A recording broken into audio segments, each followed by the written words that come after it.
Hi, hello, namaste, my dear friends. A very warm welcome to you all today's wonderful session on ratio analysis, numerical part or practical session. My dear friends, in the last video, I have delivered lecture on 2017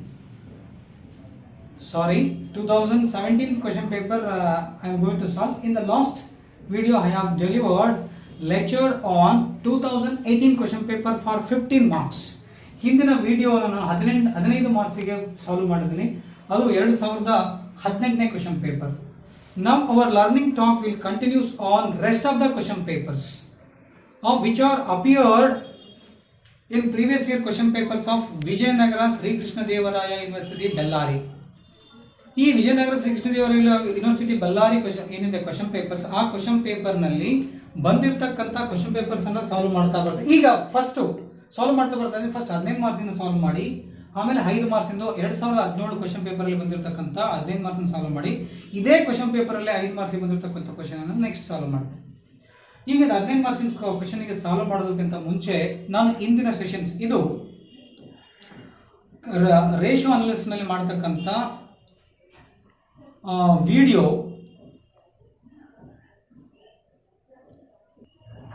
5 video complete ಆಗಿ 5 videos complete ಆಗಿದೆ ratio analysis ಮೇಲೆ. ಇದು 6th ವಿಡಿಯೋನ discuss ಮಾಡ್ತಕ್ಕಂಥದ್ದು.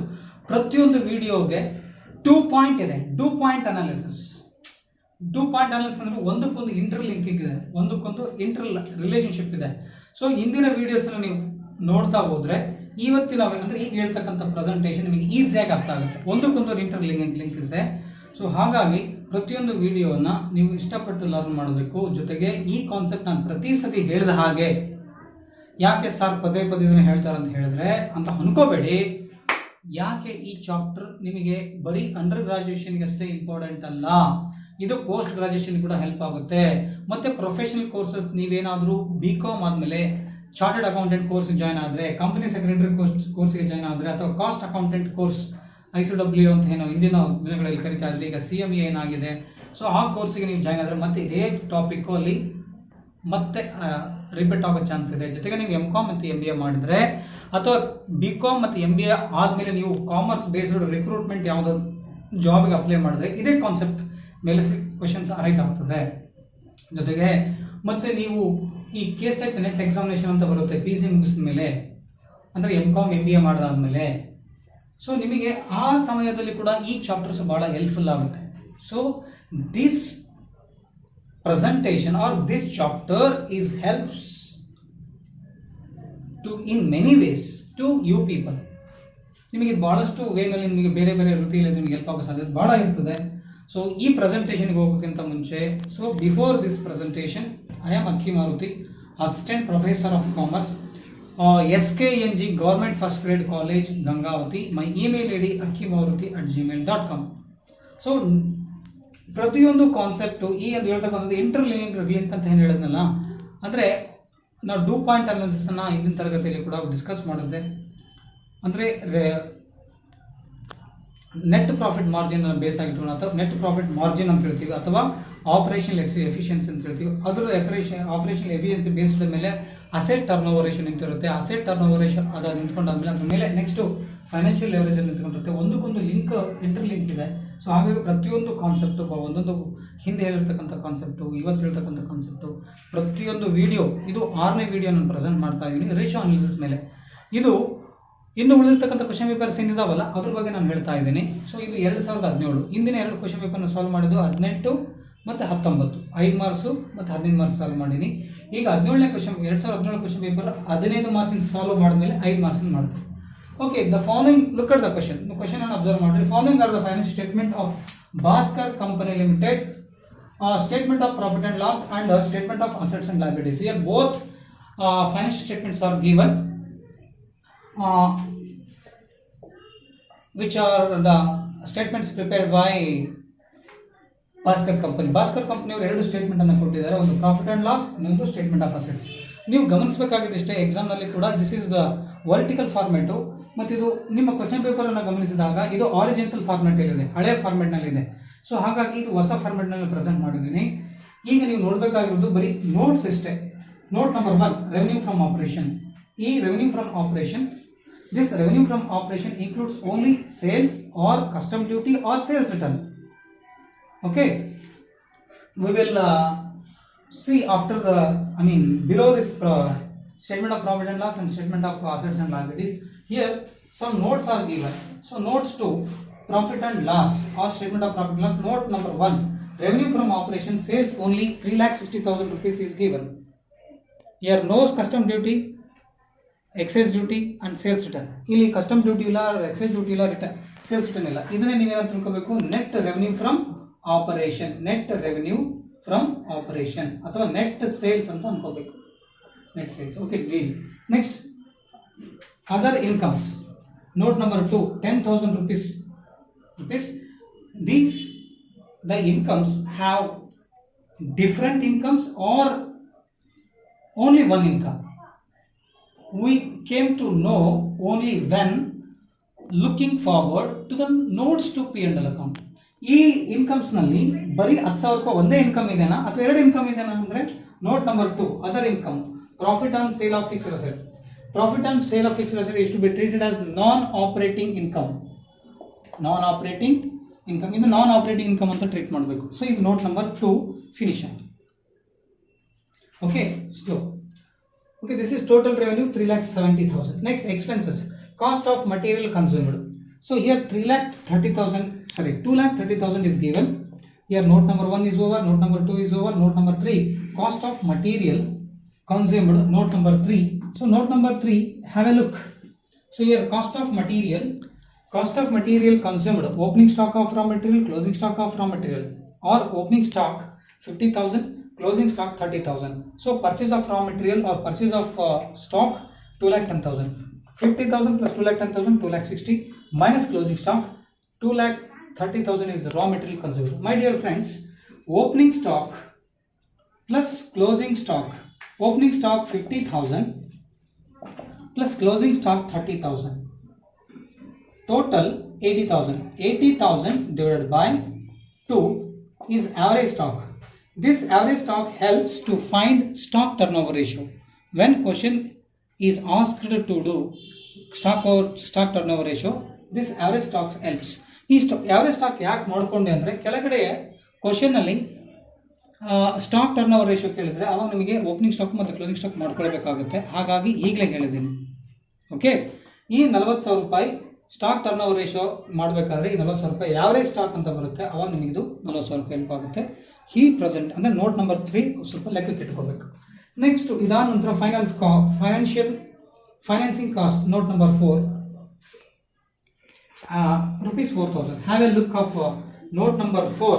Here note number 4, financial cost includes financial expenses, only 4,000 rupees. So this comes under operating expenses. This is operating expenses. Operating expense ನಲ್ಲಿ ಇದನ್ನು ಹಾಕಬೇಕು. Financial note number 4 ನಲ್ಲಿ ಬರೀ ಫೈನಾನ್ಷಿಯಲ್ ಎಕ್ಸ್ಪೆನ್ಸ್ 4,000 ರೂಪಾಯಿ ಇದೆ. ನೆಕ್ಸ್ಟ್ ನೋಟ್ ನಂಬರ್ 5, ಇಲ್ಲಿ note number 5 ಇದೆ, other expenses 66,000. So other expenses, what are the other expenses are include according to note number 6. ಈ ನೋಟ್ ನಂಬರ್ 5. ನೋಟ್ ನಂಬರ್ 5 ಪ್ರಕಾರ ಯಾವ್ಯಾವ ಅದರ್ ಎಕ್ಸ್ಪೆನ್ಸ್ ಇದೆ? ಅಡ್ಮಿನಿಸ್ಟ್ರೇಷನ್ ಎಕ್ಸ್ಪೆನ್ಸ್ ಇದೆ, selling and distribution expense ಇದೆ. 46,000 plus 20,000, total 66,000. 66,000 plus ಇಲ್ಲೊಂದು operating expenses ಇದೆ 4,000, total 70,000 of total operating expenses. ಇದು total 70,000 ರೂಪಾಯಿ. 70,000 ರೂಪಾಯಿ ಬಂದು ಆಪರೇಟಿಂಗ್ ಎಕ್ಸ್ಪೆನ್ಸ್ ಆಯಿತು. ಇದು 4,000 ರೂಪಾಯಿ ನೋಟ್ ನಂಬರ್ 4 ಪ್ರಕಾರ, ನೋಟ್ ನಂಬರ್ 5 ಪ್ರಕಾರ. Note number 4 and note number 5 total 70,000 is to be treated as operating expenses. Okay, next statement of profit and loss account. Statement of profit and loss is over. 3,70,000 minus 3 lakh, the balance will be 70,000 is to be treated as net profit after tax and dividend on preference share. This 70,000 helps to find return on equity shares. Equity shareholders fund ಈ 70,000 ರೂಪಾಯಿ. Next ಕೆಳಗಡೆ question ಅಲ್ಲಿ ಏನಾದರೂ return on equity share holder fund ratio ಕೇಳಿದ್ರೆ ಇಲ್ಲಿ 70,000 ರೂಪಾಯಿ help ಆಗುತ್ತೆ. ಈ 70,000 ರೂಪಾಯಿ ನಾವೇನೋ ತಿಳ್ಕೋಬೇಕು, ನೆಟ್ ಪ್ರಾಫಿಟ್ ಆಫ್ಟರ್ ಟ್ಯಾಕ್ಸ್ ಮಾಡಿದ್ಮೇಲೆ ಮತ್ತೆ ಡಿವಿಡೆಂಡ್ ಅನ್ನ ಪ್ರಿಫರೆನ್ಸ್ ಶೇರ್ಸ್ ಮೇಲೆ ಕೊಟ್ಟಾದ್ಮೇಲೆ dividend on preference shares, dividend on preference shares ಮೇಲೆ ಅಂತ ಅರ್ಥ. ಅದಾದಮೇಲೆ ಕೊಟ್ಟಿರೋದು ಅಂದರೆ ಅದನ್ನೆಲ್ಲ ಪೇಮೆಂಟ್ ಮಾಡಿದ್ರೆ ಬಂದಿರೋದು 70,000 ರೂಪಾಯಿ ಅನ್ಕೋಬೇಕು. ಈ 70,000 ರೂಪಾಯಿ ಎದಕ್ಕೆ ಯೂಸ್ ಆಗುತ್ತೆ ಅಂದರೆ return on equity shareholders fund ಏನಾದರೂ ಕ್ವಶನ್ ಅಲ್ಲಿ ಕೇಳಿದ್ರೆ ಅಥವಾ ನೆಟ್ ಪ್ರಾಫಿಟ್ ರೇಷಿಯೋ ಕೇಳಿದ್ರೆ ಈ ಅಮೌಂಟ್ ಹೆಲ್ಪ್ ಆಗುತ್ತೆ. ಇದು statement of profit and loss ಆಯಿತು. ನೆಕ್ಸ್ಟ್ ಈ ನೆಕ್ಸ್ಟ್ ಇದು ನೋಟ್ಸ್ ಕೂಡ ನೋಡಿದ್ವಿ. ನೆಕ್ಸ್ಟ್ ಈಗ statement of assets and liabilities, ಇದು balance sheet. So first here Roman number 1 equity and liabilities. So here first one shareholders fund. Under shareholder fund, there are two items: share capital, note number 1, 1 lakh; shareholders reserve and surplus, note number 2, 1,10,000. Total 2,10,000 is shareholders fund. This shareholder fund helps to find debt equity ratio, proprietary ratio, return on equity shareholders fund ratio. ಈ shareholders fund ಯಾವ್ದಕ್ಕೆ help ಆಗುತ್ತೆ? Debt equity ratio ಮಾಡ್ಲಿಕ್ಕೆ help ಆಗುತ್ತೆ, proprietary ratio ಮಾಡ್ಲಿಕ್ಕೆ help ಆಗುತ್ತೆ, ಆಮೇಲೆ return on equity ratio ಮಾಡಬೇಕಾದ್ರೆ help ಆಗುತ್ತೆ. ಭಾಳಷ್ಟು ಇನ್ನೊಂದು ರೇಷಿಯೋಸ್ ಇದೆ. ಸೊ ಆ ರೇಷಿಯೋಕ್ಕೆ ಇದು ಶೇರ್ ಹೋಲ್ಡರ್ಸ್ ಫಂಡ್ ಹೆಲ್ಪ್ ಆಗುತ್ತೆ. ಈ share capital, this share capital 1 lakh is included 2 types of shares or 1 type of share. Have a look. Notes 2, statement of assets and liabilities. So here note number 1, share capital, only one item is given, rupees 1 lakh.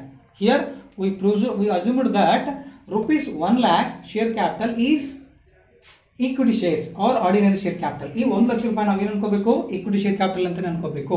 Next ಇಲ್ಲಿ okay, reserve and surplus 2, note number 2, 1,10,000. So look at this note number 2 here note number 2, reserve and surplus is there. Reserve and surplus includes or general reserve, profit and loss, 80,000, 30,000. Here no losses are given, I mean capital losses. ಇಲ್ಲಿ ಯಾವುದೇ ರೀತಿಯಿಂದ capital loss ಕೊಟ್ಟಿಲ್ಲ.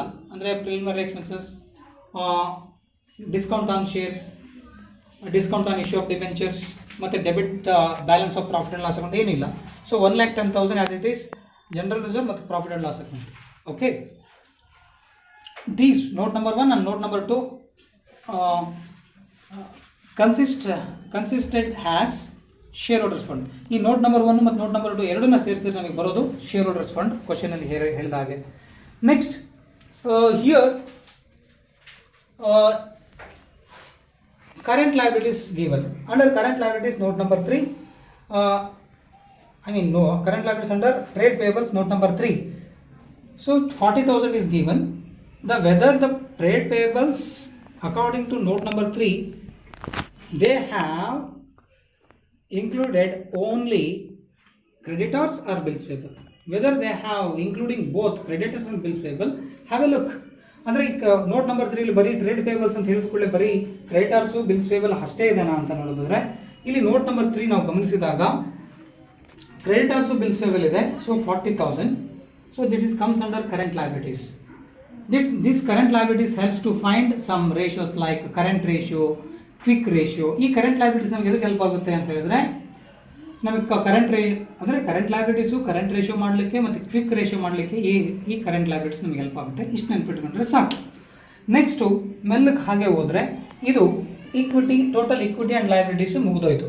2,10,000 plus 40,000, 2,50,000 total equities and liabilities. Roman number 1 ಮುಗೀತು. Next ಈಗ Roman number 2 start ಆಯಿತು. Roman number 2 ನಲ್ಲಿ assets, under assets non current assets. This is the asset part. This is liability. Above the parts are liabilities and equity. The second part or second Roman is included only assets. Here non-current assets 1, non-current assets. Under non-current assets, the rest of the part here look at this, rest of the part under non-current assets. Non-current ಅಂದ್ರೆ ಅಲ್ಲಿ assets ಭಾಗ start ಆಯಿತು. Assets ನಲ್ಲಿ non-current assets. ಆ non-current assets ಅಲ್ಲಿ ಒಂದು fixed assets. ಆ fixed assets ನಲ್ಲಿ tangible assets note number 4, 1,40,000. So here note number 4, 1,40,000 tangible assets. Tangible assets appeared under fixed assets. So have a look what the note number 4 included regarding fixed assets. ಈ note number 4 ಈ fix ಅಸೆಟ್ಸ್ನಲ್ಲಿ ಅಂದರೆ ಈ tangible ಅಸೆಟ್ಸಲ್ಲಿ ಯಾವ್ಯಾವ ಇದಾವೆ ಅಂತ ನೋಡೋದಾದ್ರೆ ನಾವು note number 4 ಅನ್ನು ಇಲ್ಲಿ ಗಮನಿಸಬೇಕು. Here note number 4 tangible assets. Tangible assets are included land and building, plant and machinery. Total 1,40,000 are tangible assets. So according to the note number 4, tangible assets are included only two types of assets, land and buildings and plant and machinery. Have a look here, 1,40,000. ಅಂದರೆ ಮೇಲೆ ಹೇಳಿದ ಹಾಗೆ ಇಲ್ಲಿ tangible assets ಬಂದು 1,40,000 ರೂಪಾಯಿ ಸಿಕ್ತು. ಇದರಲ್ಲಿ ಎರಡಿದೆ, ಒಂದು ಪ್ಲಾಂಟ್ ಅಂಡ್ ಮಷಿನರಿ, ಇನ್ನೊಂದು land and building. Okay, these are the tangible assets or helps to find fixed asset turnover ratio or fixed assets ratio. ಈ ಫಿಕ್ಸ್ಡ್ ಅಸೆಟ್ಸ್ ಎದಕ್ಕೆ ಹೆಲ್ಪ್ ಆಗುತ್ತೆ, ಈ ಟ್ಯಾಂಜಿಬಲ್ ಅಸೆಟ್ಸ್ ಎದಕ್ಕೆ ಹೆಲ್ಪ್ ಆಗುತ್ತೆ ಅಂದರೆ ಫಿಕ್ಸ್ಡ್ ಅಸೆಟ್ಸ್ ರೇಷಿಯೋ ಮಾಡಲಿಕ್ಕೆ, fixed asset turnover ratio ಮಾಡಲಿಕ್ಕೆ ಇದು ಹೆಲ್ಪ್ ಆಗುತ್ತೆ. ಓಕೆ, ಇಷ್ಟು ನೆನಪಿನಲ್ಲಿ ಇಟ್ಕೊಂಡ್ರೆ ಸಾಕು. Next, 1 is over, 1 non current assets is over 2 current assets. Here inventory note number 5 30,000, trade receivables note number 6 50,000, cash and cash equivalent note number 7 30,000. These current assets helps to find current ratio and quick ratio. ಈ ratios ನಮಗೆ ಈ current assets ಎದಕ್ಕೆ help ಆಗುತ್ತೆ, current ratio ಮತ್ತು quick ratio ಮತ್ತು cash position ratio ಮಾಡಲಿಕ್ಕೆ ಈ amounts help ಆಗುತ್ತೆ ಕರೆಂಟ್ ಅಸೆಟ್ಸ್. ಓಕೆ, ಈ note number 5 inventory. Have A look. Note number 5 inventory includes only stock rupees 30,000. Okay, this comes under current assets. Okay, next. Here trade receivables, note number 6. Note number 6, according to the question 50,000, according to the question note number 7, cash and cash equivalent. Have a look here. ಈಗ ಇರೋದನ್ನ ಕೆಳಗಡೆ ನೋಡ್ರಿ. Note number 6, trade receivables includes debtors and bills receivable. Debtors 40,000, bills receivable 10,000. Total 50,000 trade receivables. The trade receivables are helps to find debtor turnover ratio. Same here. Trade payables note number 3. This note number 3 may helps both to current ratio, quick ratio and along with trade payable turnover ratio or credit turnover ratio. ಈ note number 3 creditor turnover ratio ಮಾಡಲಿಕ್ಕೂ ಬರುತ್ತೆ ಅಥವಾ trade payables turnover ratio ಎರಡೂ ಒಂದೇ, ಎರಡಕ್ಕೂ help ಆಗುತ್ತೆ. ಮತ್ತು current ratio quick ratio ಮಾಡ್ಲಿಕ್ಕೆ ಹೆಲ್ಪ್ ಆಗುತ್ತೆ. ಅದೇ ತರ ಇದು ಕೂಡ ಟ್ರೇಡ್ ರಿಸೀವಬಲ್ಸ್ ಅಂತ ಹೇಳಿದ್ಕೊಳ್ಳೆ ಇದು ಕೂಡ ಕರೆಂಟ್ ರೇಷಿಯೋ ಮಾಡಲಿಕ್ಕೆ, ಕ್ವಿಕ್ ರೇಷಿಯೋ ಮಾಡಲಿಕ್ಕೆ ಹೆಲ್ಪ್ ಆಗುತ್ತೆ. ಜೊತೆಗೆ debtor turn over ratio or trade receivable turn over ratio ಮಾಡಲಿಕ್ಕೆ ಹೆಲ್ಪ್ ಆಗುತ್ತೆ. Only closing balances are given here also. Only closing balances are given. ಇಲ್ಲಿ ಕ್ಲೋಸಿಂಗ್ ಟ್ರೇಡ್ ಪೇಯಬಲ್ಸ್, ಇಲ್ಲಿ closing trade receivables ಕೊಟ್ಟಿದ್ದಾರೆ. ಅಂದ್ರೆ ಇವೆರಡನ್ನ ನೀವು the whole 50,000 is to be treated as average debtors or average trade receivables. Here also the 40,000 is to be treated as average trade payables because here closing balances are only given. Here opening creditors, opening bills payable is not given, but here only closing creditors, closing bills payable given. ಇಲ್ಲಿ opening creditors, opening bills payable ಕೊಟ್ಟಿಲ್ಲ, ಬರೀ closing creditors, closing bills payable ಕೊಟ್ಟಿದ್ದಾರೆ. ಇಲ್ಲಿ ಕೂಡ ಹಾಗೆ closing debtors ಅಷ್ಟೇ ಕೊಟ್ಟಿದ್ದಾರೆ, closing bills receivable ಕೊಟ್ಟಿದ್ದಾರೆ. ಓಪನಿಂಗ್ ಬ್ಯಾಲೆನ್ಸಸ್ ಅನ್ನ ಪ್ರೊವೈಡ್ ಮಾಡಿಲ್ಲ, ಓಪನಿಂಗ್ ಡೆಟರ್ಸ್ ಕೊಟ್ಟಿಲ್ಲ, ಓಪನಿಂಗ್ ಬಿಲ್ಸ್ ರಿಸೀವಬಲ್ ಕೊಟ್ಟಿಲ್ಲ. ಇದನ್ನ ನೀವೇನು ಅನ್ಕೋಬೇಕು, in case debtor turn over ratio ಕೇಳಿದ್ರೆ, in case creditor turn over ratio ಕೇಳಿದ್ರೆ ಇದನ್ನೇ ಯಾವರೇಜ್ ಮಾಡ್ಕೋಬೇಕು. Okay, 40. This is 40,000, this is 50,000, this is the average trade receivables or average debtors. This is 40,000 is to be treated as average creditors or average trade payables. Okay, ಯಾವ question when the question is absence on opening balance of creditors and opening balance of bills payable and when along with when opening balance debtors and opening bills receivable not given, if only closing balance are given in the question, the closing balance is to be treated as average debtors and average bills payable when question is asked to solve debtors turnover ratio or creditor turnover ratio.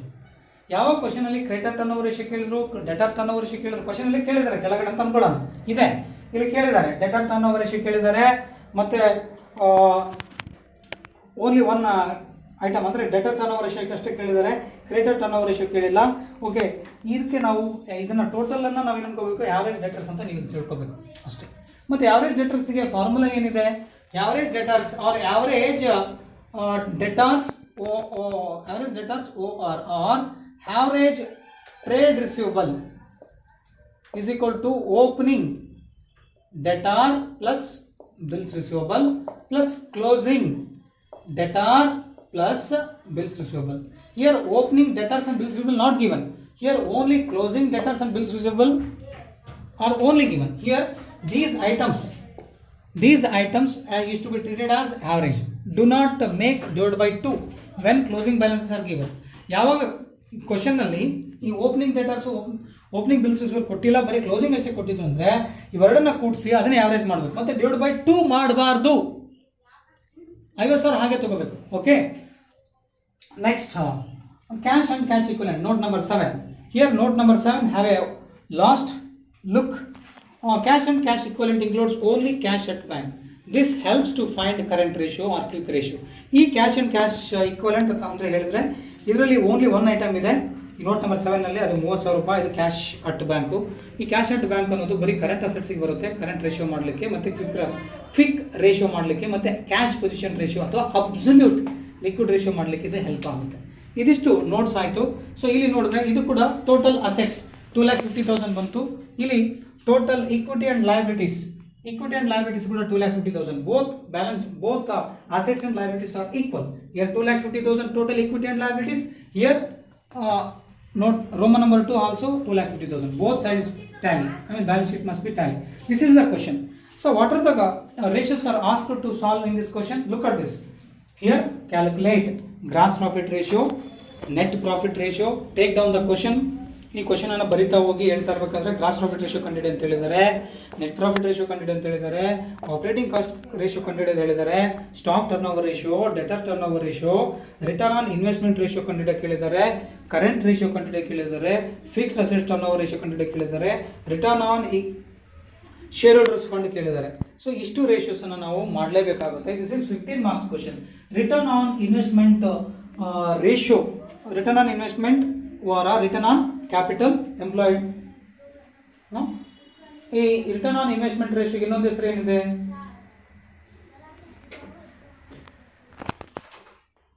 Return on investment is also known as return on capital employed ratio. Okay, these type of ratios I have solved yesterday. Net profit before interest and tax divided by capital employed. ಇದು return on investment ಅಂದ್ರೆ ಒಂದೇ, return on capital employed ಅನ್ನೋದೇ. ಇದನ್ನು ನಿನ್ನೆ question ಪೇಪರಲ್ಲಿ 5 ಮಾರ್ಕ್ಸ್ನಾಗ solve ಮಾಡಿದ್ದೀನಿ ನೋಡ್ಬೋದು. So ಒಂದ್ಸತಿ ನೀವು ಕ್ವಶನ್ ಅನ್ನು ನೋಡಿ.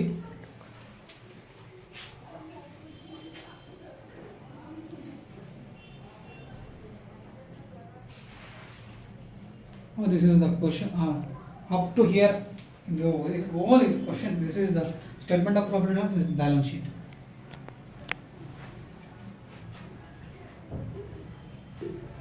Here notes to P&L account, here notes to balance sheet. ಇದಿಷ್ಟು notes to profit and loss ಅಕೌಂಟಿಗೆ ನೋಟ್ಸ್ ಅಂದರೆ ಇದು ಬ್ಯಾಲೆನ್ಸ್ ಶೀಟಿಗೆ ನೋಟ್ಸು 7 ನೋಟ್ಸು, ಬ್ಯಾಲೆನ್ಸ್ ಶೀಟಿಗೆ 1 ರಿಂದ 5 notes, statement of profit and ಲಾಸ್ಗೆ.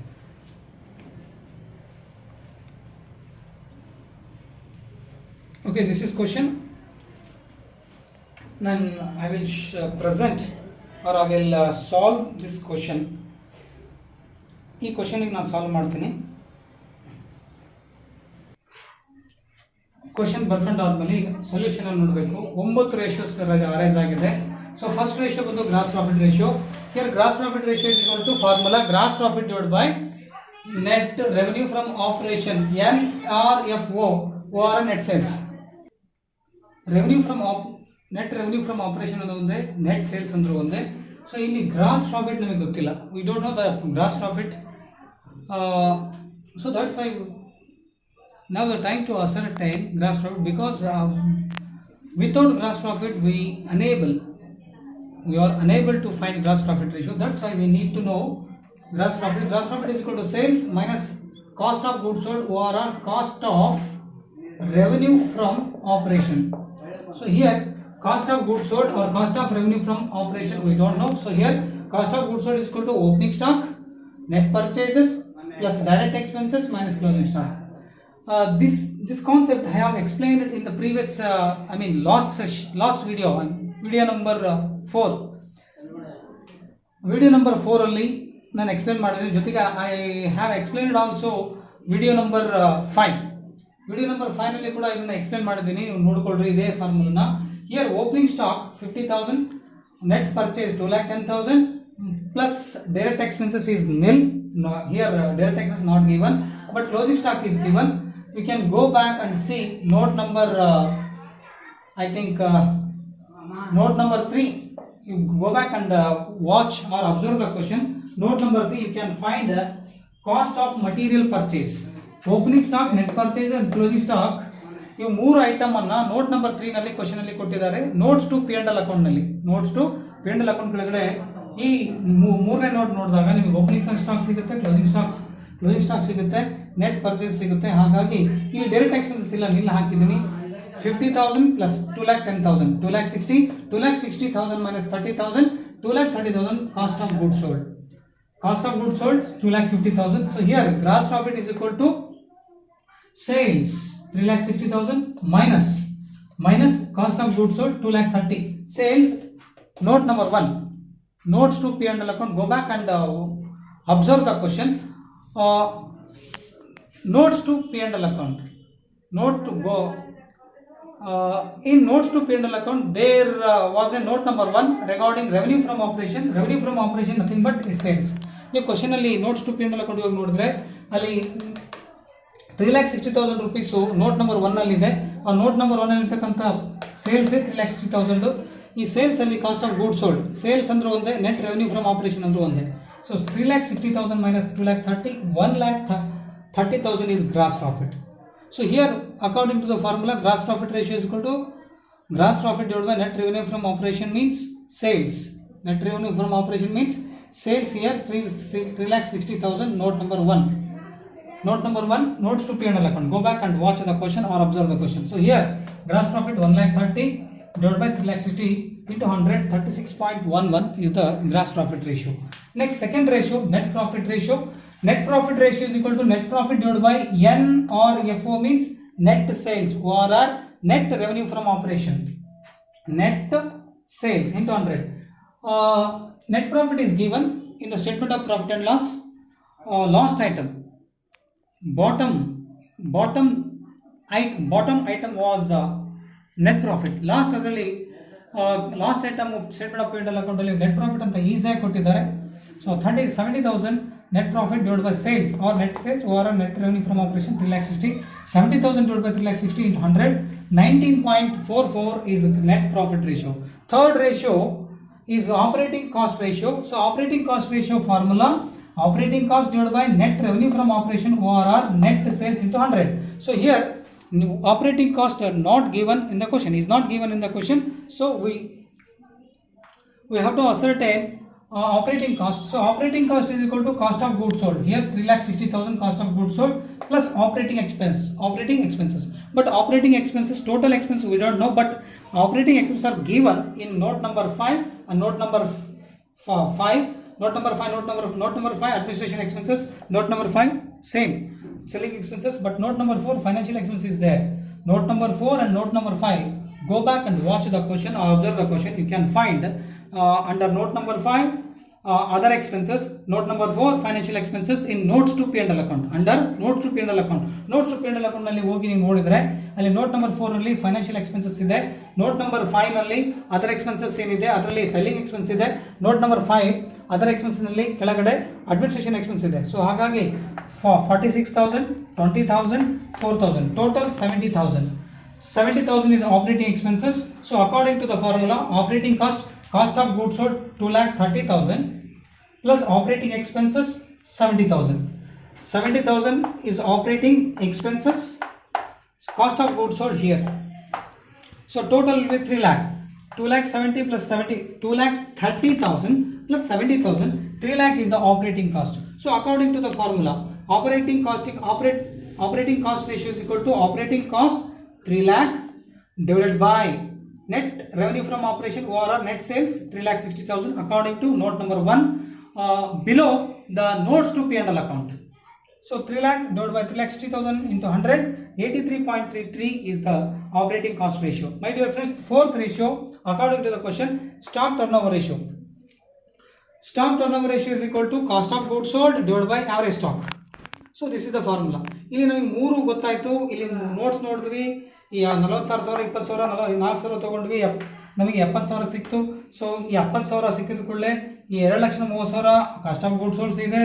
ಈ ಆಪರೇಟಿಂಗ್ ಎಕ್ಸ್ಪೆನ್ಸಸ್ ಫಾರ್ಮುಲಾ ಪ್ರಕಾರ ನಮಗೆ ಆಪರೇಟಿಂಗ್ ಕಾಸ್ಟಿಂಗ್ 3 ಲಕ್ಷ ಸಿಕ್ತು. 3 ಲಕ್ಷ ಡಿವೈಡ್ ಬೈ 3,60,000 ಮಾಡಿ ಇಂಟು 100 ಮಾಡಿದ್ರೆ 83.33 ಆಪರೇಟಿಂಗ್ ಕಾಸ್ಟ್ ರೇಷಿಯೋ ಬಂತು. ಈಗ ನಾಲ್ಕನೇದು ಸ್ಟಾಕ್ ಟರ್ನೋವರ್ ರೇಷಿಯೋ ಇದೆಯಲ್ಲ, stock turnover ratio is equal to cost of goods sold. We have ascertained already 2,30,000, but here average stock we don't know exactly. So average stock is equal to opening stock plus closing stock divided by 2. These items are appeared in note number 3 under notes to P&L account. ಈ ಎರಡು items notes to P&L account ಕೆಳಗಡೆ note number 3 ಕೆಳಗಡೆ cost of material consumer ಕೆಳಗಡೆ ಇದಾವೆ. Opening stock closing stock. So ಹಾಗಾಗಿ opening stock closing stock divide by 2 ಮಾಡಬೇಕು. Opening stock 50,000, closing stock 30,000 divide by 2 ಮಾಡಿದ್ರೆ 80,000 divide by 80,000 divided by 2 ಮಾಡಿದ್ರೆ so ನಮಗೆ 40,000 ಸಿಗುತ್ತೆ. ಇದು average stock. So according to the formula stock turnover ratio is equal to cost of goods sold 2,30,000. So here the average stock 40,000. So 2,30,000 divided by 40,000 5.75 times 5.75 times ಅಷ್ಟು ಬಂತಿದ್ದು. Percentage ರೂಪದಲ್ಲಿ ಹೇಳಕ್ ಬರಲ್ಲ, ಹೇಳಲಿಕ್ಕೆ ಇದನ್ನ ಎಕ್ಸ್ಪ್ರೆಸ್ ಮಾಡಕ್ ಬರಲ್ಲ. ಯಾಕಂದ್ರೆ ಇದು ಆಕ್ಟಿವಿಟಿ ರೇಷಿಯೋ ಅಥವಾ ನಾವು ಪರ್ಫಾರ್ಮೆನ್ಸ್ ರೇಷಿಯೋ ಅಂತ ಹೇಳ್ತೀವಿ. Next fifth ratio debtor turn over ratio is equal to N net credit sales ORR, net credit revenue from operation, net credit revenue from operation divided by average debtors. My dear friend, this the debtor turnover ratio is also comes under turnover ratio ORR activity ratio. So here net credit sales ORR, net credit revenue from operation, nothing but sales. So here out of sales there is no cash sales. ಇಲ್ಲಿ net credit sales ಅಂತ ಕೂಡಲೇ total sales ನಲ್ಲಿ total sales minus cash sales ಇಲ್ಲ ಇಲ್ಲಿ. So ಹಾಗಾಗಿ total sales ನಾವು credit sales ಅನ್ಕೋಬೇಕು. ಹಾಗಾಗಿ ಇದನ್ನ ಆಸ್ ಯೂಶುವಲ್ ಅದೇ 3,60,000 ನೋಟ್ ನಂಬರ್ 1 ಏನಿದೆ ನೋಟ್ಸ್ ಟು P&L ಅಕೌಂಟ್ ಪ್ರಕಾರ ನೋಟ್ ನಂಬರ್ 1 3,60,000 ಹಾಗೆ ತಗೊಂಡ್ವಿ. ಆವರೇಜ್ ಡೆಟರ್ಸ್ ನಮಗೆ ಗೊತ್ತಿಲ್ಲ. Here average trade resource ORR average debtors here closing balance of debtors and bills receivable are treated has average because opening debtors and closing opening debtors and bills receivable are not given. Here only closing balance of debtors and bills receivable are given. These are treated as average or given. Here ಇಲ್ಲಿ ಬರೀ closing balance debtors ಮತ್ತು bills receivable ಕೊಟ್ಟಿದ್ದಾರೆ, ಅವನ್ನೇ ನಾವು average ಅಂತ ತಗೋಬೇಕು. ಯಾಕಂದ್ರೆ ಇಲ್ಲಿ ಓಪನಿಂಗ್ ಬ್ಯಾಲೆನ್ಸ್ ಕೊಟ್ಟಿಲ್ಲ. ಓಪನಿಂಗ್ ಬ್ಯಾಲೆನ್ಸ್ ಕೊಡದೇ ಇರೋದ್ರಿಂದ they are treated as average debtors. So according to the formula look at this here. Average debtors closing balance of debtors and bills receivable, closing balance of debtors plus bills receivable 40,000 and 10,000. Note these are the 50,000, I mean 40,000 plus 10,000 are appeared under note number 6. Note number 6, you go back and observe the question under notes to balance sheet or notes to statement of assets and liabilities. You can see note number 6 has trade receivables. Under trade receivables, bills receivable is there, debtors is there. The total amount is to be treated as average debtors. ನೀವು notes to statement of assets and liabilities ನಲ್ಲಿ ಕೆಳಗಡೆ ಹೋಗಿ ನೋಡಿದ್ರೆ ಅಲ್ಲಿ ಕೆಳಗಡೆ note number 6 trade receivables ಅಂತ ಇದೆ.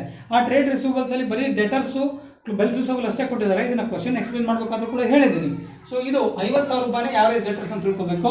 So here according to the formula debtor turnover ratio is equal to net credit sales divided by average debtors.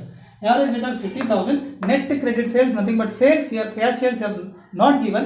So here total sales is treated as credit sales. Why? Because here cash sales are not given in the question.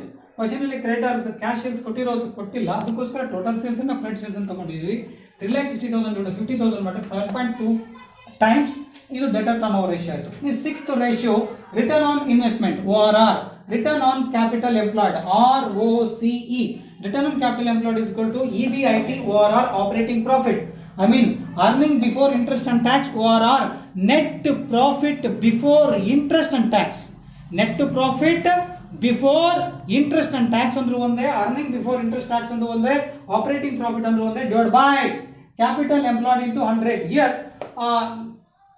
net profit is only treated as here net profit itself treated as operating profit over earning before interest and tax, because here interest on debentures are not given, but taxes and interest on debentures both are not given. So net profit itself has earning before interest and tax. ಇಲ್ಲಿ tax ಕೊಟ್ಟಿಲ್ಲ, interest on debentures ಎರಡು ಕೊಟ್ಟಿಲ್ಲ. ಹಾಗಾಗಿ question ಅಲ್ಲಿ ಇರ್ತಕ್ಕಂಥ net profit ಅನ್ನೇ ನಾವೇನು ಅನ್ಕೋಬೇಕು, earning before interest and tax ಅಂತ ಕನ್ಸಿಡರ್ ಮಾಡಬೇಕು. ಅದನ್ನ ಹಾಗೆ 70,000 ಬರೆದಿದ್ದೀನಿ, ಕ್ವಶನ್ ಅಲ್ಲಿ ಇದೆ. ನೆಕ್ಸ್ಟ್ ಕ್ಯಾಪಿಟಲ್ ಎಂಪ್ಲಾಯ್ಡ್ ಬೇಕು ಅಂದ್ರೆ capital employed is equal to net fixed asset. You can go back and see note number 4 under notes to statement of assets and liabilities. Notes to balance sheet ಅಲ್ಲಿ ಹೋದ್ರೆ note number 4 ಅಲ್ಲಿ ನಾನ್ current assets ಅಂತ ಹೇಳಿ, ಅಥವಾ non current assets ಅಲ್ಲಿ fixed assets ಅಂತ ಬರುತ್ತೆ. Fixed assets ಕೆಳಗಡೆ ಟ್ಯಾಂಜಿಬಲ್ ಅಸೆಟ್ಸ್ ಅಂತ ಇದೆ. ಅಂದ್ರೆ ಟ್ಯಾಂಜಿಬಲ್ ಅಸೆಟ್ಸ್ ಇಲ್ಲಿ ನೋಟ್ ನಂಬರ್ 4 ಏನಾಗಿದೆ, 1,40,000 ಇದೆ. 1,40,000 plus here capital employed is equal to net fixed asset plus working capital. Net fixed asset plus working capital. Here working capital is equal to current assets minus current liabilities. Current assets minus current liabilities. Working capital ಬೇಕು ಅಂದ್ರೆ current assets ಅಲ್ಲಿ current liabilities ಅನ್ನು minus ಮಾಡಬೇಕಾಗುತ್ತೆ. ಇಲ್ಲಿ note number 4 ಅಲ್ಲಿ net fixed assets ಇದೆ 1,40,000, but ಇಲ್ಲಿ plus working capital 40,000 ಹೇಗೆ ಬಂತು ಅಂತ ಹೇಳಿದ್ರೆ 40,000 ಹೇಗೆ, ಕರೆಂಟ್ ಅಸೆಟ್ಸ್ ಅಂದ ಕೂಡಲೇ note number 5, note number 6, note number 5 stock, note number 6 debtors ಮತ್ತೆ ಬಿಲ್ಸ್ ರಿಸೀವಬಲ್ ಎರಡು ಇದೆ. ಸೊ ಇಲ್ಲಿ ಆಗಿ 40,000 plus 10,000. I have made a silly, small mistake here. Note number 5, 6 and 7. Note number 5, 6, 7. So total 1,10,000 current assets, current liabilities 40,000. The working capital is 70,000. Here 1,40,000 note number 4 as per note number 4. Next 70,000 as per this working note. Working capital is equal to CA minus CL. CA minus CL means note number 5 stock, note number 6 debtors and bills receivable, note number 7 cash and cash equivalent. ಅಂದ್ರೆ note 6ರ ಪ್ರಕಾರ debtors and bills receivable, note 5ರ ಪ್ರಕಾರ ಅಂದ್ರೆ notes to balance sheet ಏನಿದೆ ಕೆಳಗಡೆ ಅದ್ರ ಪ್ರಕಾರ ನೋಟ್ ನಂಬರ್ 7 ನೋಡಿದ್ರೆ ನಿಮಗೆ ಕ್ಯಾಶ್ ಇಕ್ವಿಲೆಂಟ್ ಸಿಗುತ್ತೆ. ನೋಟ್ ನಂಬರ್ 5 ನೋಡಿದ್ರೆ ನಿಮಗೆ ಸ್ಟಾಕ್ ಸಿಗುತ್ತೆ. ನೋಟ್ ನಂಬರ್ 6 ನೋಡಿದ್ರೆ ಡೆಟರ್ಸ್ ಮತ್ತೆ ಬಿಲ್ಸ್ ಎರಡು ಸಿಗುತ್ತೆ. So total 1,10,000. ಮತ್ತೆ ಕರೆಂಟ್ ಲಯಬಿಲಿಟೀಸ್ ನೋಟ್ 3 ನೋಡಿದ್ರೆ only creditors and bills payable, ಅಂದ್ರೆ ನೋಟ್ಸ್ ಟು ಬ್ಯಾಲೆನ್ಸ್ ಶೀಟ್ ಅಂತ ಕೆಳಗಡೆ ನೋಡಿದಾಗ ನೋಟ್ಸ್ ಟು ಬ್ಯಾಲೆನ್ಸ್ ಶೀಟ್ ಅಲ್ಲಿ ನೋಟ್ಸ್ ಕೊಟ್ಟಿದ್ದಾರೆ, ಬ್ಯಾಲೆನ್ಸ್ ಶೀಟ್ ಅಂತ ಹೇಳಿ ಬ್ಯಾಲೆನ್ಸ್ ಶೀಟ್ ಸಂಬಂಧಪಟ್ಟಂಗೆ ನೋಟ್ಸು 7 ನೋಟ್ಸ್ ಕೊಟ್ಟಿದ್ದಾರೆ. ಅಲ್ಲಿ 7ನೇ ನೋಟ್ಸ್ 7 ನೋಟ್ಸ್ ಅಲ್ಲಿ 3ನೇ ನೋಟ್ ಬಂದು ಕರೆಂಟ್ ಲಯಬಿಲಿಟೀಸ್ ಬಗ್ಗೆ ಇದೆ, ಅದು 40,000 ರೂಪಾಯಿ ಕ್ರೆಡಿಟರ್ಸ್ ಮತ್ತೆ ಬಿಲ್ಸ್ ಪೇಬಲ್. ಸೊ ಇಲ್ಲಿ 1,40,000 plus working capital 70,000, 2,10,000 is capital employed. So according to the formula EBIT ORR operating profit 70,000, so capital employed 2,10,000, the percentage will be 33.33 is return on investment ORR, return on capital employed. Next 7th ratio, current ratio is equal to current assets divided by current liabilities is easy formula. It is comes under liquidity ratio. These are this ratio comes under profitability ratio. ಇದು profitability ರೇಷನ್ ಬರುತ್ತೆ, ಇದು liquidity ration ಆಗಿ ಬರುತ್ತೆ, ಇದು turn over ರೇಷನ್ ಆಗಿ ಬರುತ್ತೆ, ಇದು ಪ್ರಾಫಿಟಬಿಲಿಟಿ ರೇಷನ್ ಆಗಿ ಬರುತ್ತೆ. ಓಕೆ, ಡೆಟರ್ ಟರ್ನ್ ಓವರ್ ರೇಷಿಯೋ ಮತ್ತು ಸ್ಟಾಕ್ ಟರ್ನ್ ಓವರ್ ರೇಷಿಯೋ ಎಲ್ಲ ಯಾವ್ದ್ರಾಗ ಬರುತ್ತೆ, ಟರ್ನ್ ಓವರ್ ರೇಷನ್ ಆಗಿ ಬರ್ತದೆ. Gross profit ratio, net profit ratio, operating cost ratio ಇವೆಲ್ಲ ಪ್ರಾಫಿಟಬಿಲಿಟಿ ರೇಷನ್ ಬರುತ್ತೆ. ಇದು ಕೂಡ ಪ್ರಾಫಿಟಬಿಲಿಟಿ ರೇಷಿಯೋ, ಇದು ಕೂಡ ಪ್ರಾಫಿಟಬಿಲಿಟಿ ರೇಷಿಯೋ, ಇದು turn over ORR activity ratio ಅಂತ ಹೇಳ್ತೀವಿ. So here current ratio is equal to current assets divided by current liabilities. My dear friends, current assets is equal to debtors note number 6, bills receivable note number 6, cash and cash equivalent note number 7, stock note number 5. So 40,000 plus 10,000 plus 30,000 plus 30,000, 1,10,000 is current assets. ಅಂದ್ರೆ note 6, 6, 7, 5 ಪ್ರಕಾರ ಡೆಟಾರ್ಸ್, bills receivable, cash, stock ಇದೆ, ಇದನ್ನೆಲ್ಲ total ಮಾಡ್ಕೊಂಡ್ರೆ 30, 10,000, 40,000, 1,10,000 ಬರುತ್ತೆ. ಇದು current assets. Current liabilities ಅಂತ ಹೇಳಿದ್ರೆ note number 3 ಅಷ್ಟೇ ನೋಡ್ಕೊಂಡ್ರೆ you can go back and to see the note number 3 under notes to balance sheet. So under current liabilities there are 2 items, creditors and bills payable. So 30,000 plus 10,000, 40,000. So here 1,10,000 divided by 40,000. So 2.75 is to 1. 1 is common. 1 compulsory ಬರೀಬೇಕು. ಇದು 2.75 ಅಷ್ಟೇ ಬರ್ತದೆ, ಮುಂದೆ 1 ಬರೀಲೇಬೇಕು. ಯಾಕಂದ್ರೆ ಇವು these ಯಾವ solvency ratio ಮತ್ತು liquidity ratio balance sheet ಮೇಲೆ ಮಾಡ್ತೀವಲ್ವಾ, these solvency ratios are leverage ratio and liquidity ratio are worked out on with the help of balance sheet only. These ratios can be expressed in the form of simple or pure ORR fraction. That's why 1 is common to every ratio. Every ratio means solvency ratio and current ratio. Sorry, liquidity ratio. ಈ liquidity ratio ಮತ್ತು solvency ratio ಮಾಡಬೇಕಾದ್ರೆ 1 common ಆಗಿ ಬರಬೇಕು. ಎಷ್ಟೇ answer ಬರಲಿ, 2.5 ಅಂತ 2.5:1, 0.5 ಅಂತ 0.5:1 compulsory ಬರೀಬೇಕು. ಇವು ಲೆವರೇಜ್ ರೇಷಿಯೋ ಅಥವಾ ಸಾಲ್ವೆನ್ಸಿ ರೇಷಿಯೋ ಇವು, ಮತ್ತೆ liquidity ratio, current ratio, quick ratio ಬರ್ತವಲ್ಲ ಅವಕ್ಕೆಲ್ಲ 1 ಬರೀಲೇಬೇಕು. Next 8th fixed assets turnover ratio. Fixed asset turnover ratio formula net sales over net revenue from operation divided by fixed assets according to note number 4. ನೀವು note number 4 ನೋಡಿದ್ರೆ ಇಲ್ಲಿ ಹೇಳಿದ್ನಲ್ಲ, net fixed assets 1,40,000, ಅದೇ 1,40,000 ಇಲ್ಲ ಹಾಗೆ ಬರ್ತದೆ. Net revenue from operation ಅಂದ್ರೆ sales, ಅದು 3,60,000. ನೋಟ್ ನಂಬರ್ 1 ಯಾವ್ದ್ರ ಕೆಳಗಡೆ, notes to statement of profit and loss account ಕೆಳಗಡೆ ಹೋಗಿ ನೀವು ನೋಟ್ ನಂಬರ್ 1 ಸೇಲ್ಸ್ ನೋಡಿದ್ರೆ ಸೇಲ್ಸ್ ಸಿಗುತ್ತೆ. ರೆವೆನ್ಯೂ ಫ್ರಮ್ ಆಪರೇಷನ್ ಅಂತೇಳಿ ಅದನ್ನೇ ಹಾಕಿದ್ದೀನಿ. So divide by fixed assets ಅಂದ್ರೆ ನೋಟ್ ನಂಬರ್ 4 ಇದೆ, ನೋಟ್ಸ್ ಟು ಬ್ಯಾಲೆನ್ಸ್ ಶೀಟ್ ಕೆಳಗಡೆ.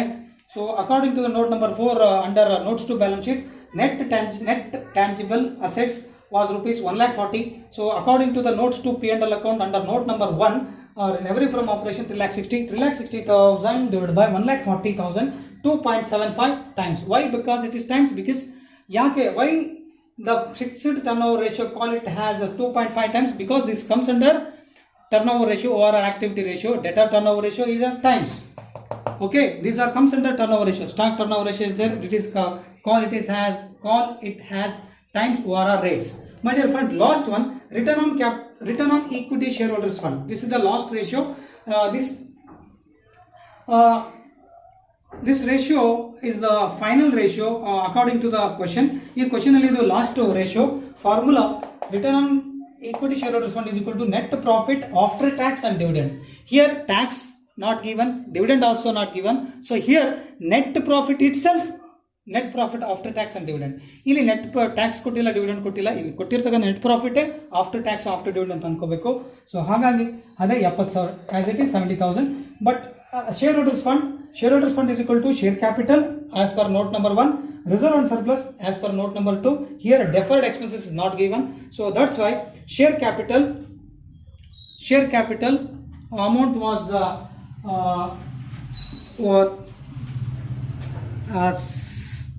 1 lakh plus reserve and surplus note number 2 as per note number 2, 1,10,000.